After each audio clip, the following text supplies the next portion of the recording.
Hello, my favorite listener. I see you found your way back into the dark of the woods, and this is Hermit of the Pines, Episode 2. Fun fact for you Spotify folk, at the time of this, the first recording and release of this episode, Hermit of the Pines 1 might not be available. Apparently, there was a little bit of a confusion as to if my work was original or not. I assure you it is. If you're finding this later in the fact and you're like, well, I don't understand, Hermit of the Pines 1, I just listened to it. Thank you. Thank you very much. As always, this is a product of Rust Belt Studios, home to this show as well as two others, Mikey and the Garden Arch and Engine of War. Both of these are fantasy-style shows, one more high and whimsical, one a little bit more dark and gritty, and both of them run on Tuesdays, every other Tuesday from each other. Now settle in. The show is about to start.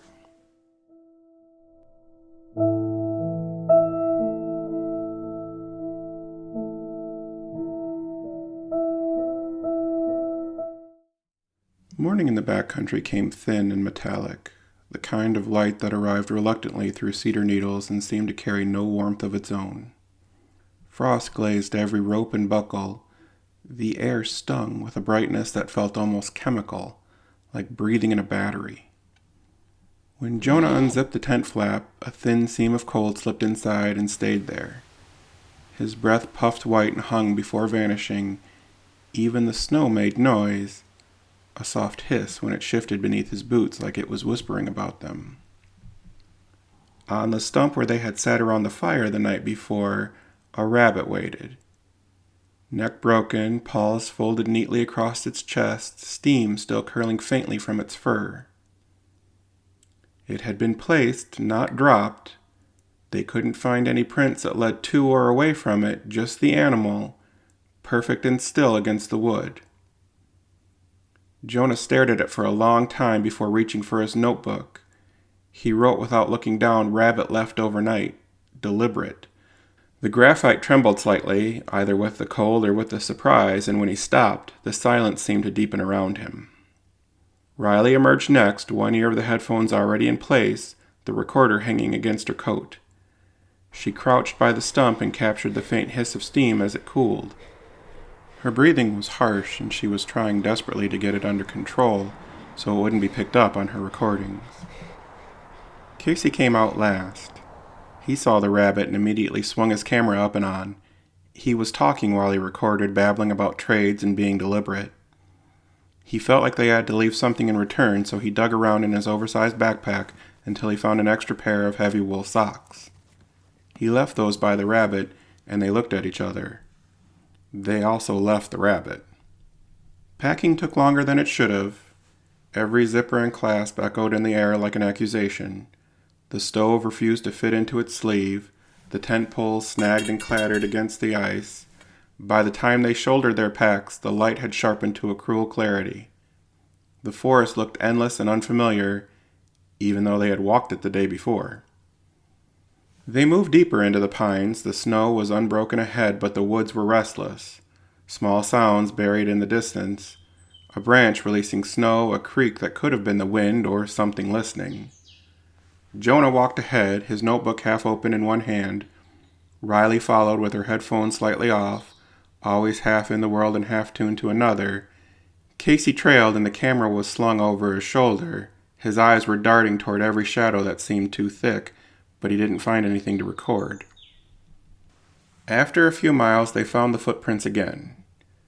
Bare, human, fresh enough that the edges hadn't softened. Heel, arch, and long splay of toes. Each step measured and certain, no wasted movement, no sign of hesitation. Whoever made them didn't wander. They traced a line like they already knew where it led. Jonah crouched and measured the stride with his glove again. The impression pressed deeper than before, as though the person was carrying something heavy or moving slower now.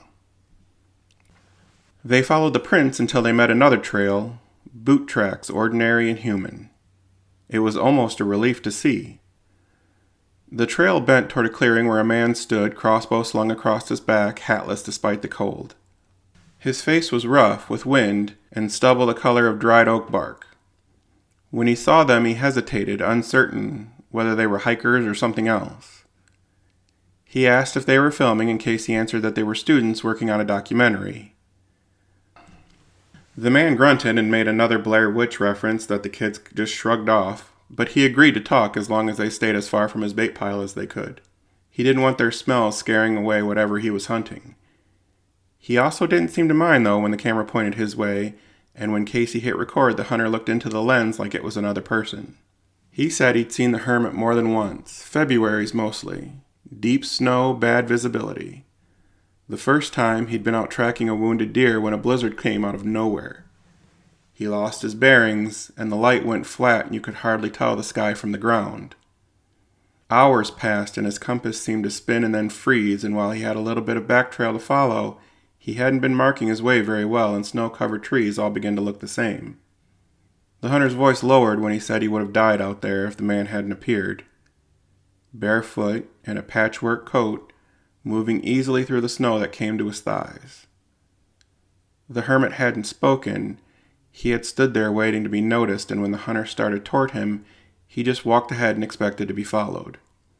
When they reached a ridgeline and the wind broke for a moment, the man pointed to the south with one hand and then vanished back into the white. The hunter rubbed his hands together as he told the story like he remembered the cold itself. He said he left a flannel shirt on a branch for the hermit a week later. It was torn at the cuffs. The next morning a fox lay across it, clean, untouched, like an exchange had been made. Since then, the hunter said, he left offerings every season he came north. A pack of matches, needle and thread, once even a knife and sharpening kit. Sometimes something would be left for him to find, but usually he would leave these things on the last day of his hunt so as not to get a trade. He felt like he was indebted, not in dealing. He looked back toward the trees before finishing. The man in the woods wasn't cruel, he said, just old in a way that didn't have to mean age. If you treated the forest right, the hermit treated you right. If you didn't, you'd know. Then he lifted his crossbow, nodded once toward the ridge, and walked off. Casey kept the camera rolling long after he was gone. They hiked until afternoon, deeper still, until the light began to gray and every direction looked like the same direction. When they found a new clearing, they set camp again. This one took longer. The snow was deeper here, and the wind carried the smell of ice and pine resin. Jonah's fingers were stiff when he tied the lines. Riley checked her batteries twice, then a third time, though the equipment would barely hold a charge in the cold. Casey gathered kindling with quick, jerky motions. Nobody spoke about the rabbit or the hunter's story. When the fire caught, it burned small and blue at the edges. They ate quickly, granola pressed into shapes, jerky frozen hard at the corners, and sat close to the heat. The forest breathed around them, long, slow exhales that rustled the cedar boughs. For a time it felt almost peaceful. Then Casey noticed something beside the fire pit. 2 squirrels, tied together by their tails, perfectly placed on a flat rock where the snow had been brushed away. Their bodies were unmarked except for the clean angle of a broken neck, steam still lifted faintly from their fur. Casey dropped the water bag he'd been drinking from and swore under his breath. Riley reached for her recorder but hesitated, and Jonah's pencil moved steadily.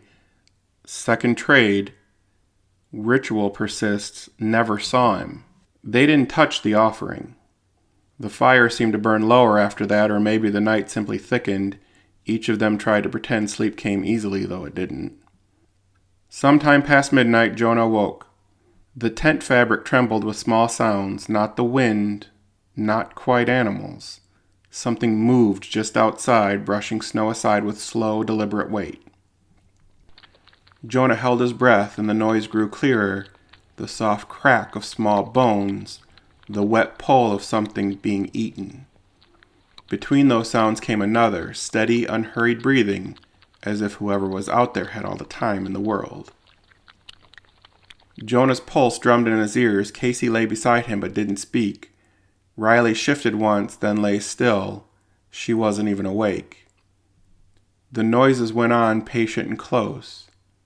When they stopped, the silence that followed felt worse. Jonah started counting seconds, waiting for the courage to breathe again. By morning, the wind had changed. The air felt thinner, the sky whiter. Outside the tent, the footprints circled their camp. Not the clean, purposeful strides from the day before. These dragged slightly, toes digging deeper as if each step cost effort. The path moved in a wide ring before trailing off into the trees. The students grabbed their gear. Casey knelt beside one print, pointing the camera on it, making sure that its size filled the whole frame. Riley recorded the sound of her own breath shaking and murmured that daylight seemed to cost him more than night. Jonah wrote that down and then asked her to tell him the GPS coordinates so that he could log that as well. They broke camp quicker this time. They wanted time to re-listen to the hunter from yesterday. The three of them huddled around the camera since they didn't have a monitor. Riley made Foley notes, places where she wanted to add sound later. Casey mentioned that the background might need some cleaning up, maybe layering in some shots over the man or doing a couple of quick cuts to the tracks. Jonah scribbled their notes while adding in some of his own. How the hunter seemed to be almost worshipful and clearly believed that he owed his life to this mystery hermit. The sun was bright and deceptive, looking warmer than it really was. The cold had found its way inside their layers, every buckle stung against skin. They kept to their scheduled path, and when they reached the ridgeline by noon, the woods fell away in a sweep of white. Below lay a valley crusted with frost, branches glittering like glass. Across the far slope, a figure moved, and the world seemed to hold its breath. A man, coat patches visible even from this distance, was moving on the other side. He walked as though he belonged to the land itself. His pace was slower than before, but every step found purchase, every movement deliberate. He didn't look up. He didn't hurry. He didn't hide. The trio watched from the ridge, no one daring to move. Jonah remembered that he had packed binoculars and quickly pulled them from a side pocket. Riley finally lifted her recorder, but didn't press the button. Casey held the camera loosely, lens pointed toward the ground. The hermit was close enough to see with their eyes, but even zoomed up, the figure would be questionable at best and laughable at worst. Jonah wrote, "Seen in daylight, slower but certain, no shoes in the snow, he's real, he's really real." If the hermit saw the three of them standing there, he gave no indication, and what he was doing there wasn't clearly evident either. He was walking, that much was certain, but to where? To what end? Was he just moving to keep warm? Did he have a shelter nearby? Did he even need shelter? The three stood until the man disappeared among the pines, and only when the last trace of him was gone did the woods begin to sound alive again. The faint creak of trunks, the whisper of wind finding its old paths. Yet even then, the quiet felt altered, as though they were listening through someone else's breath. Casey was the one who broke the silence first. He told the group to follow him. He had marked where the hermit had been standing and was sure he could walk a line to him. Once they were off the ridge and back to lower ground, though, the curse of snow-covered trees kicked in again and direction was difficult. This is November, and the sun that they had enjoyed was hiding a secret. The storm that was coming upon them was already starting, large flakes falling lazily right now. The trio trudged forward, one confident, one concerned, and one just taking notes. Jonah hastily wrote one last line, barely legible. Who is he?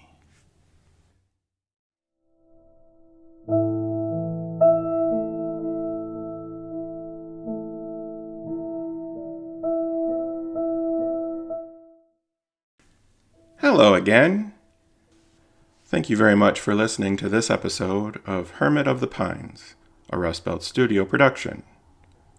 This episode was written and performed by Bryan Foster. Rust Belt Studio is also proud to bring you two other shows, Mikey and the Garden Arch and The Engine of War. One, a high fantasy hero quest. The other, a low fantasy gritty moral drama. Both are done every Tuesday opposite each other. If you'd like to support the studio, the listens do help. Liking helps as well. Sharing it with someone who might be interested goes a very long way, but if you'd like to do more to help us move forward, you can join our Patreon and the link is in the show notes below. At the $2 grip level, you will get 1-day early access and ad-free episodes from all of our major shows. If you'd like to move up to the $5 projectionist level, that'll get you in the booth. There, you'll get once-a-month featurettes, as well as other bonus content that we put out specifically for our patrons. At $9, you become an executive producer and you can help shape the studio. Either way, thank you very much for being here, and until next time, my favorite listener.